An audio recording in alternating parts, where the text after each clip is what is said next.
Yvette Basica here. We're doing part 2 on the gang stalking, sex trafficking, Yvette Basica podcast. This is number 2.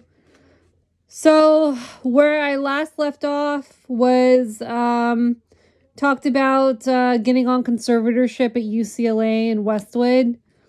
So like I said, the judge didn't ask me any questions about myself. They didn't do any investigation except for I did have a lady come to my room once and who said you're getting put on conservatorship and it lasts for up to a year and you get to renew it or not renew it after 1 year. And that's all she told me. She didn't say that I get to go and contest it every 6 months in front of the judge, or she didn't say that I can contest it at my hearing either. So I didn't really know, much about it at the time. Now I do, but at the time I didn't know every specific law. They don't give you a handbook, and they don't tell you what your rights are when you're on conservatorship. Even right now, as I'm on it again, I haven't been told exactly what my detailed rights are, except just using my own intuition, knowing that when there's abuse, that doesn't seem natural to be abused when you're on conservatorship. Just like an elder abuse person, gets abused in a nursing home, or elder abuse law when they're a dependent adult. That doesn't seem natural for somebody to be abused or have their rights taken away, basic needs taken away when they're on something or when they're staying in a home somewhere. So anyway, I stayed on it for a few years. And then what had happened was I got back in the hospital again. My brother wanted to talk to me, and I said no. I needed to shower first and wake up, and I needed my space for about like an hour. Usually it takes me like an hour to wake up in the mornings. That's like normal, right? It takes like a half an hour to an hour to get adjusted.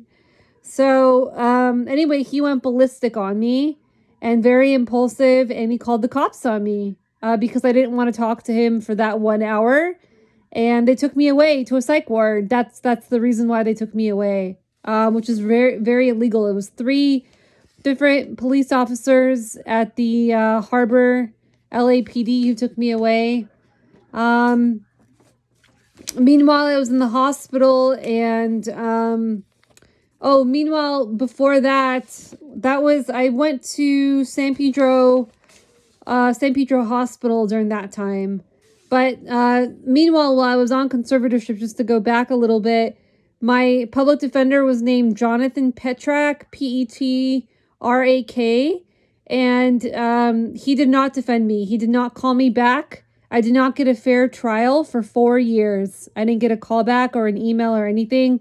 I called him and the supervisor and the paralegal like hundreds of times, hundreds. I didn't have a car, so I couldn't go down there. And when you do go down there to the office, they lie and they say they're in court or they're busy, and they'll give them a message maybe, but they won't go and track them down for you, even if it's an emergency. They don't track anybody down for emergencies, even a supervisor, which doesn't make sense, because if you're doing a regular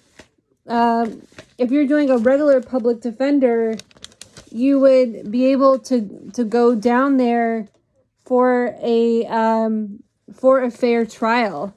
And this one, sorry, I just got a little distracted. Give me 1 second. Anyway, this one, you won't be able to go down there for to talk to your public defender, because they'll just say that they're busy or gone somewhere else. Anyway, so I was on conservatorship illegally, like I said, and when I finally got a hold of him after about 4 years, my mom basically and my house said, I'm going to go down there. I'm going to hunt him down in person, and I'm going to wait until I can find him. And you should be able to talk to your lawyer. After 4 years, my conservator finally let me talk to my lawyer, which is pretty abusive. If you're a conservator, you should be on top of getting my legal rights taken care of. My mom also said if I hired a private lawyer, that she would take my money away from me, which is pretty illegal. You can't do that. You can't just take your money away from you for no reason.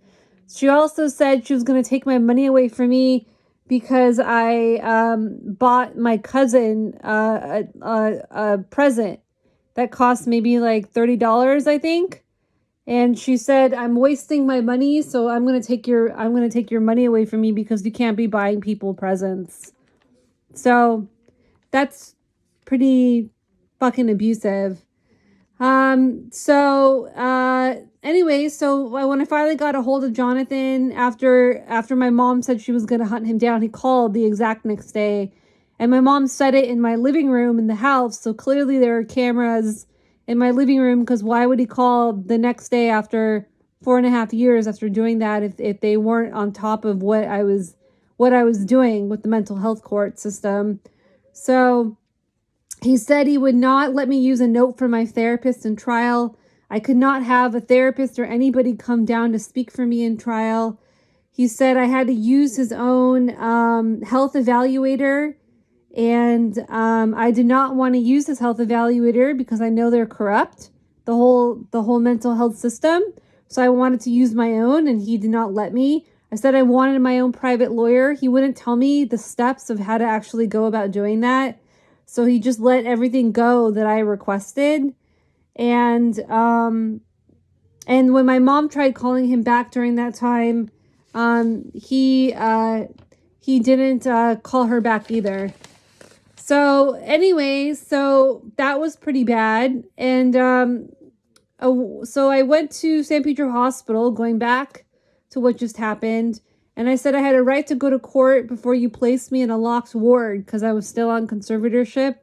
And they said, no, you don't. You're on conservatorship. You have no legal rights.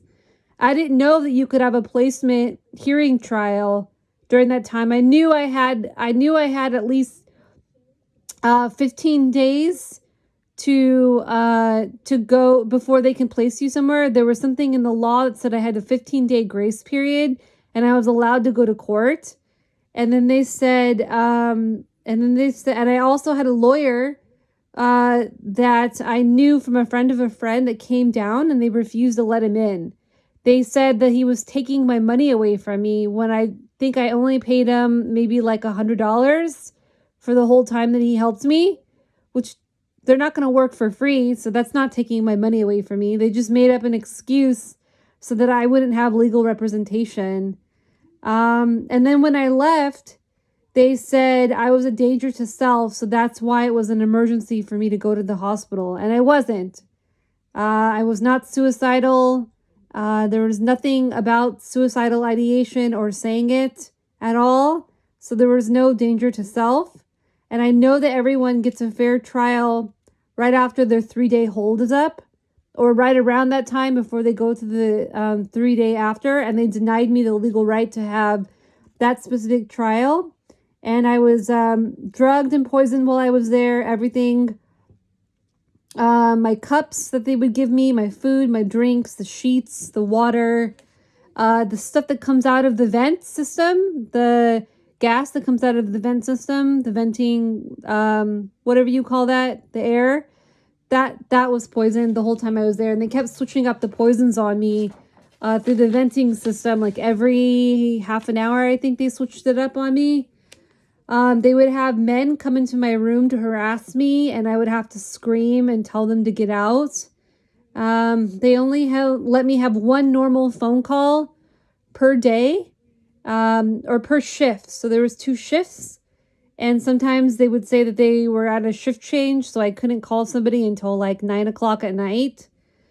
And then they would dial the phone number and hang up the phone so that the person that was on the other line would know to redirect my phone calls to somebody else. That's how they get a hold of you, is they find your phone number that you're calling And then as soon as they know the number, they can redirect the call. If they don't know the number before, they can't really redirect the call, I don't think, at least. And then they would block me from using the payphone.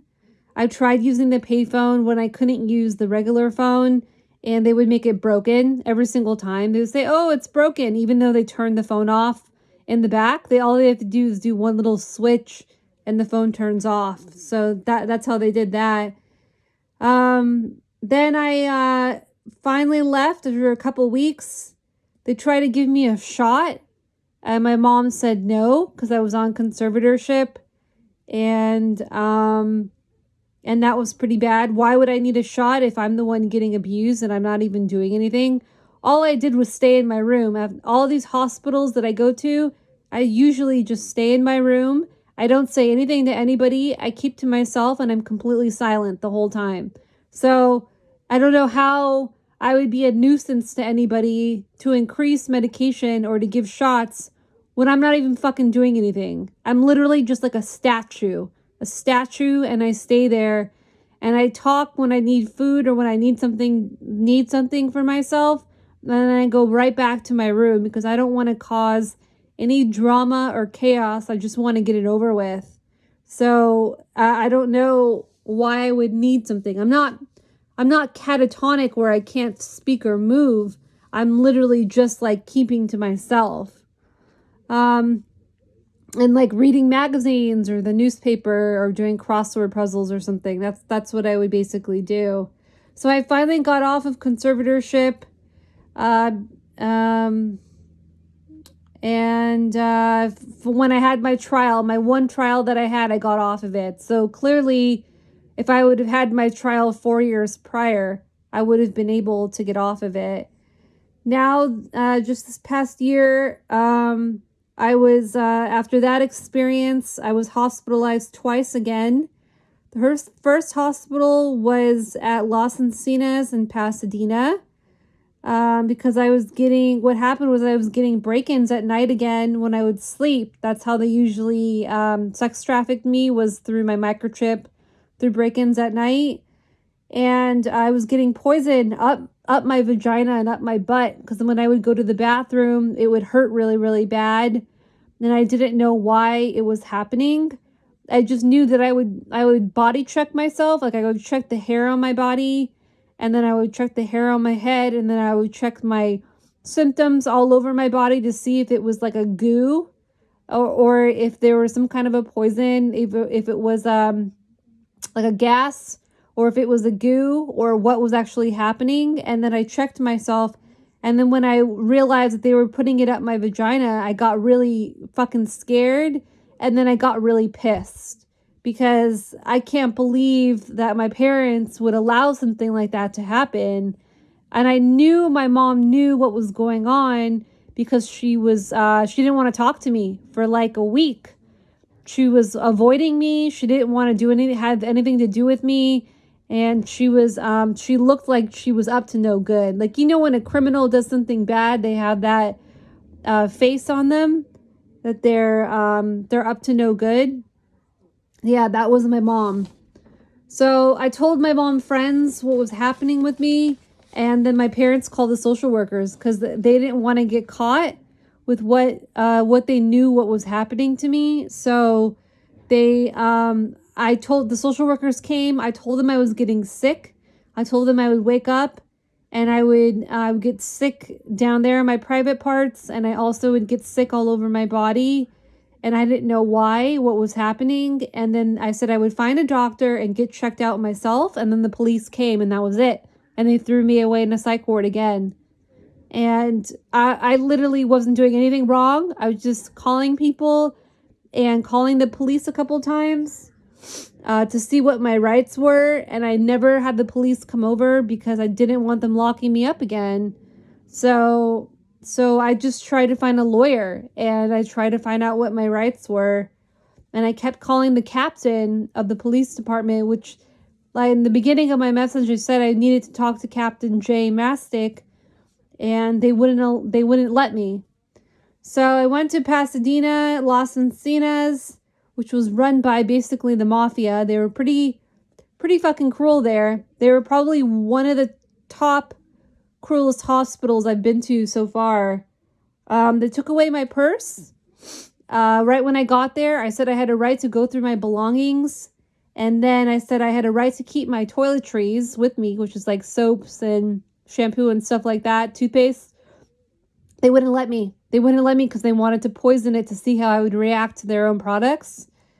And that night, the first night I was there, they blocked me from using the phone. There was one or two payphones, and they blocked me from actually hearing or dialing through to use it. And I said, I need to let my parents know that I'm here. You can't just not allow me to use the phone. And they said, oh, we're giving you a shot the first night I was there. I was like, why? Because you're taking away my legal rights? I'm allowed to keep my toiletries with me. I'm allowed to go through my purse. And they said, no, we're giving you a shot. And I said, I'm allowed to have private phone calls made in a private room. And they said, you either take this shot or else. You know, I didn't have a choice. And so I said, no, I'll just take a pill instead. So they gave me like a handful of pills of God knows what was in there. I don't even know what it was, but it was some kind of tranquilizer, of course. And then that was it. And then the whole time I was there, they blocked me from having a working phone the whole time I was there. I talked to my parents a few times, which was a very low volume, which no normal person could actually hear from that. And it was maybe like I got like 10 to 15 seconds at a time where I could hear them.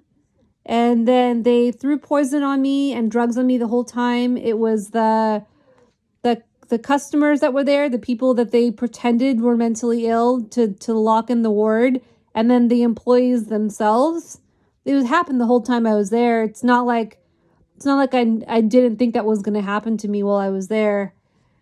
And then they molested me at night. So I told my parents I was going to get raped if you send me to the psych ward at night while I sleep. And they said, I don't fucking care. And they threw me away to the psych ward. So they did it to me every night. And I got poison on me every night. And then they denied me a court trial. I had a hearing judge to do whatever they wanted to me with their medicine. And I said I had a right to a lawyer. And they said, no, you don't. You can't have a lawyer, even though I know I can. And then the hearing officer, which I have written down, she was corrupt and did whatever they said. And the doctor lied to me and said they gave me all of my documentation for changing a new medicine on me and description and what it was used for. And I said, no, they didn't, because they didn't.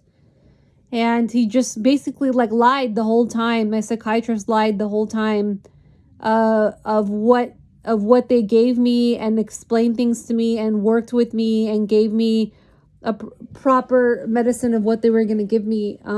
They did it. They didn't tell me anything about any new medicines except for the name that they were going to, the one new medicine they were going to give me for traumatic brain injury. I said I didn't want to take it, and then he said, just try it. So I tried it for a day, and it clonked me out the whole entire day. So I couldn't even wake up. I didn't even know what they even gave me. I didn't know the description of it. I didn't know what the side effects were or anything. So you can't do that to people. You have to give them proper documentation. You have to explain things to them slowly, and you have to be very careful with them and gentle with them. And you can't just like throw a new medicine on them without even telling them what it's there for. And they have a right to say no, especially if they're having like allergic reactions to things. You can't force somebody to have a medicine that they're getting allergic reactions to. That doesn't make fucking sense. So then the last time, the fifth time I was at the hospital, I went back to Harbor UCLA, who locked me up in an emergency room for about a day, and they put poison on the Q-tip up my nose to do a COVID test. When I told them I did not want to do a COVID test, I refused, and I said, if I need to go somewhere else where they don't require a COVID test, I want to be transferred somewhere else. And they said no, You can't be transferred somewhere else. They did not let me use the bathroom for about 10 hours. I didn't go pee from the night before because the cops came right when I was waking up. So I didn't have any time to use the bathroom, and they locked me in the outside of an emergency psych ward room by myself. And they threw a plastic bottle on the floor and said, pee in that. And I had no food, no water, and no phone calls. And I said, I would like to have my phone calls to call my parents and to get me transferred somewhere else. I don't want to be here. You guys are fucking crazy. And they said, no, you can only make 5-minute phone calls and we'll give it to you at the very end of the day. Or they'll give it to you after your COVID test comes back. And I'm like, you could just wipe down the phone if that's a fucking problem. You can't deny me my rights to use the phone. Even if I have COVID, I still have a right to use a phone. And they said no. And every time that I would try to leave or knock on the door, they would just shove me right back into the room. And then at the end, about 9 o'clock at night, they let me use the bathroom. And I had about like a couple minutes in the bathroom. They kept knocking on the door when I was in the bathroom. What are you doing in there? What are you doing in there? And I'm like, I'm cleaning up, you bastards. Like, you just put poison all over me. I need to clean myself. And I had to sit with the poison up my nose for about 10 hours on purpose. They probably just wanted to watch to see how I would react to it after they did it to me. And they finally said that they were going to shut off the phone after a 5-minute phone call. So I called the cops and they shut off the phone after a couple of minutes, of course. And I tried to call my parents and my mom said, I don't know what to do with you. I don't know how to help you there, when she should have drove down there and said she has a right to be transferred to a facility that isn't abusing her, is what she should have done. But she didn't. And I was transferred back to Delamo Hospital in Torrance because that's where I told them I wanted to go. So they transferred me about like 2-3 in the morning. And also the UCLA facility there, they said there was 2 different hospitals. They said there was one in Torrance and they said there was one in Hawthorne. They said there was 2 Harbor UCLAs. And I'm like, what? So I just called this past week to confirm that there were 2 Harbor UCLAs. And the lady said, no, there's only one and it's only in Torrance. So either the first time I was at UCLA Harbor was a CIA detention camp where they locked me in to monitor me illegally, or the second time I was there was a CIA detention camp where they monitored me illegally, because both facilities were completely different layouts from the first time I was there to the second time I was there, and completely different people. And when I say a layout, I mean it wasn't even remotely similar. It was a different entrance, a different exit, a different hospital experience, different rooms, completely different layout. The bathroom wasn't where the bathroom was supposed to be. There were no showers on both of them, no showers. So I don't even understand where they actually fucking put me. And both of them were ERs, supposedly both at Harbor UCLA. So that's weird. Anyway, so as I was transferred back to Delamo, UCLA took my tools. I had tools out of my purse, about 3 bags of tools that I used to barricade myself at night in my house. And they also stole my ID, my insurance cards, my credit cards, my debit cards on purpose. And then they, I don't know how they could do that to a poor person, to steal all of their money so that they can't hire a lawyer or hire people to get me out of there. Because how else would I pay the person unless I paid them up front, right? So that's what they do.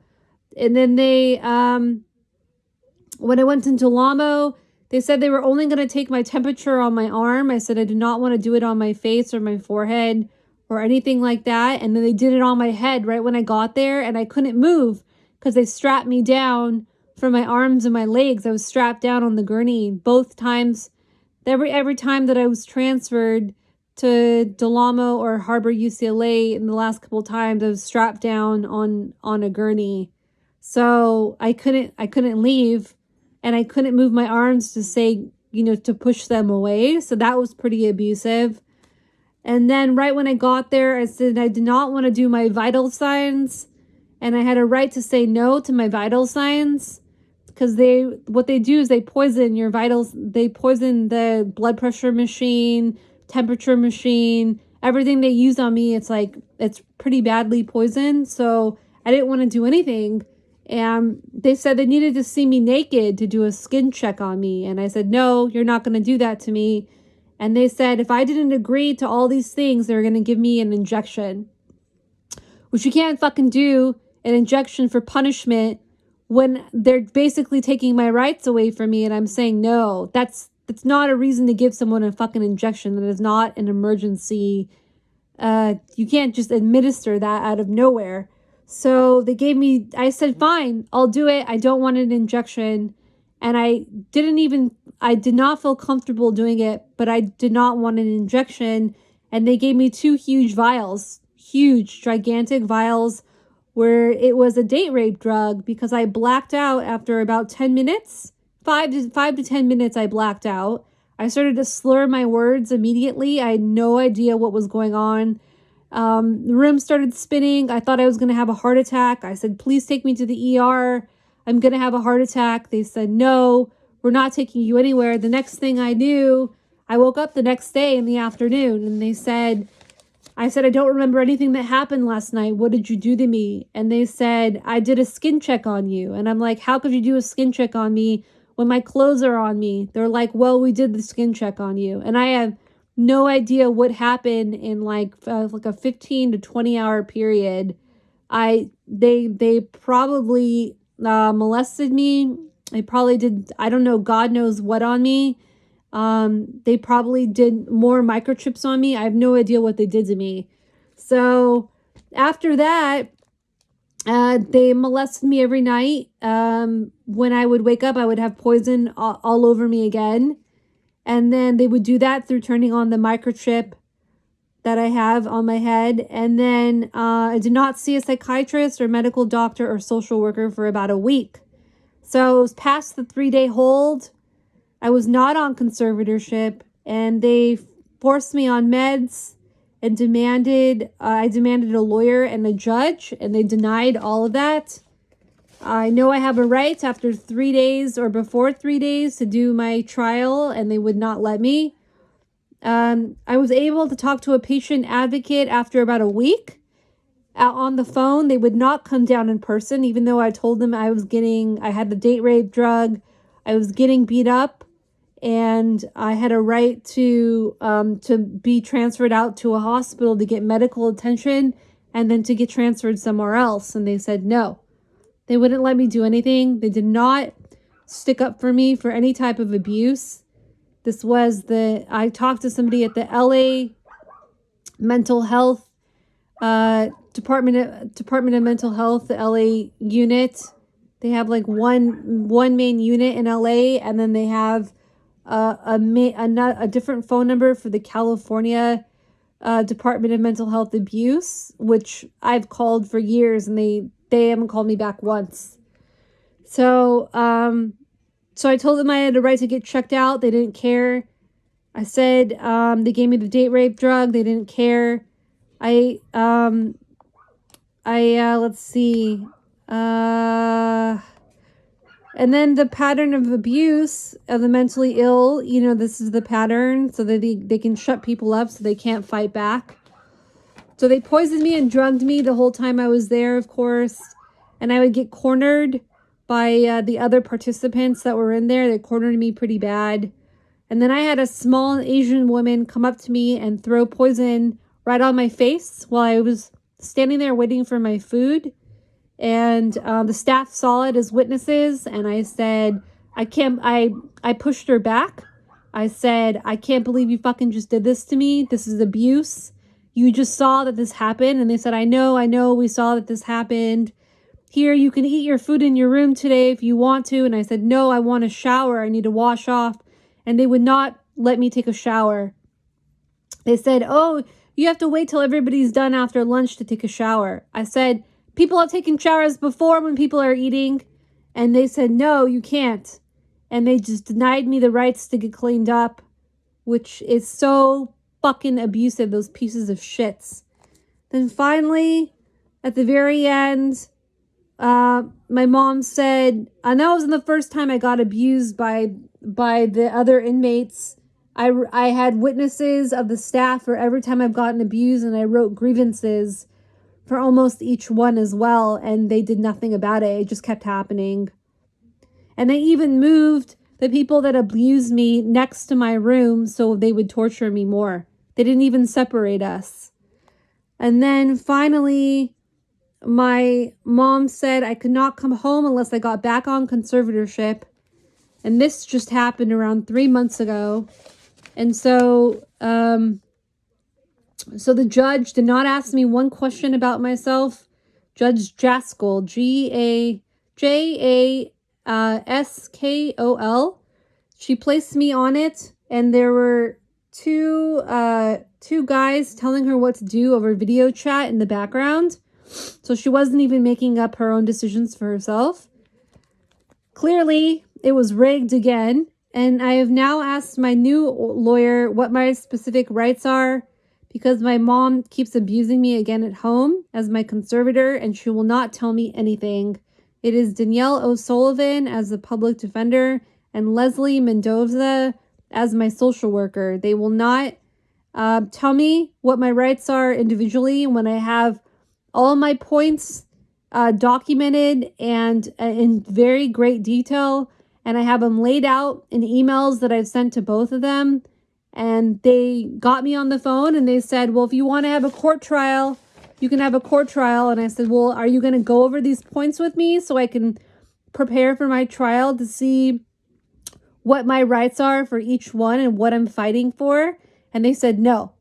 And I said, well, my mom has a public guardian lawyer and her lawyer is going over all her points with her. Why can't I get the same treatment? They said, no.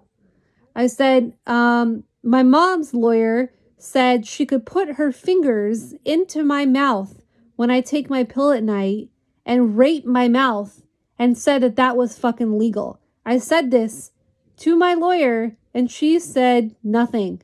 I said this to my social worker and she said nothing. I said, I'm not stupid. That's flat out abuse. Do people not realize that I could be a licensed therapist if I wanted to because I have the credentials? And you're trying to tell me that you could abuse me in the mental health system in that way. And they said nothing. So I could take a break because I have another topic to go over, some more abuse from my parents and then abuse by different businesses. So it's about, 30 minutes in.